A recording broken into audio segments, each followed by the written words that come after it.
Hello लोगोफोर, नोंथांमोनखौ आरोबाव आंनि बे गुबुन मोनसे गोदान भिडिअ फिन खेब बरायहरबावबाय।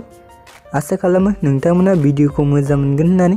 स' लोगोफोर, बर'नि फैनो गोनां गोबां आबुं सावथुन आरो बर' एलबाम्सफोरनि बागै मोनथिबाय थानो थाखाय नोंथांमोना गिबियावनो आंनि गोदान चेनेलखौ साबस्क्राइब खालामना खाथियावनो थानाय बेलनि आइकनखौबो अल प्रेस खालामना लाबानो जाबाय दे लोगोफोर। नोंथांमोनाथ' मिन्थिखाबाय जानांगौ दिनै आं मानि सायाव आपडेट लानानै फैदों टाइटेल एबा थाम्बनेल बानायनानै।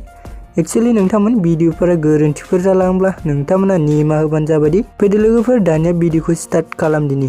स' नोंथांमोन भिडिअनि फुल डिटेल्स मोनथिनो थाखाय नोंथांमोना भिडिअखौ स्किप खालामाजासे जोबजासिम नायलांदो लोगोफोर। स' नोंथांमोन बे अफिशियेल मिउजिक भिडिअनि ट्रेलारखौ DK दैमारि प्रेजेन्ट चेनेलाव आपल'ड खालामदों दे लोगोफोर। आरो लोगोफोर, बे अफिशियेल मिउजिक भिडिअनि टाइटेलानो जाहैबाय दैमुनि दै बायदि गोजों गोथार दै लोगोफोर।